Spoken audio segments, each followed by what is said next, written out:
এখানে চলে এসেছি একটা নতুন ভিডিও নিয়ে। দেখতেই পাচ্ছ যে একটা আমাদের মোস্ট ডিমান্ডিং খুব চলছে আমাদের এই বরফি নেকলেসটা, ঠিক আছে। এটা কিন্তু অ্যাপ্রক্স তোমরা 14-15 হাজারে ম্যাম পেয়েছে আগের গোল্ড রেটে, ঠিক আছে। এখন রেটে কিন্তু বেশি। আর এইটা কিন্তু 1.5 গ্রাম অ্যাপ্রক্স ছিল। কত পড়েছে অনেকটা গো? 10,000। আগের রেটে মানে বেশ হচ্ছে 1 মাস আগে হচ্ছে ম্যাম টাইম দিয়েই অর্ডার করিয়েছিলেন। তো ম্যামের পড়েছিল কিন্তু অফার প্রাইসে 10,000 টাকা অ্যাপ্রক্স, ঠিক আছে। তো দেখে নাও, ভীষণই সুন্দর দেখতে।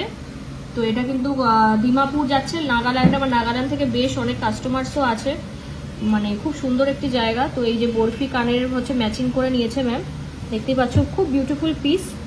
তো আর এটা কিন্তু রিয়েল পার্ল, ঠিক আছে। এটা কিন্তু রিয়েল পার্ল দেওয়া হয়েছে, যেটা কোনো দামই আমরা ধরি না। আর প্রতিটা জিনিস 22x22 ক্যারেট HUID হলমার্ক, দেখতেই পাচ্ছ। একদম ছোট ছোট জিনিস, সেটাও কিন্তু HUID ছাড়া আমরা ছাড়ি না। আর আমাদের কিন্তু কোনো হলমার্ক আর HUID চার্জ কিন্তু শপে লাগে না, ঠিক আছে। তো বারবার সবাইকে বলা, নর্মাল কাঁচা হলমার্কে কিনে কিন্তু নিজেরাই বিপদে পড়বেন।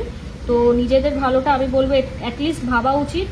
গভর্নমেন্ট থেকে এখন বার করেছে, স্টেট আর ওয়েস্ট বেঙ্গল থেকে HUID জিনিসটা, তো প্লিজ একটু ভেবেচিন্তে কিন্তু গয়না কিনবেন, ঠিক আছে। Thank you so much. ভালো লাগলে ভিডিওটা শেয়ার করেন।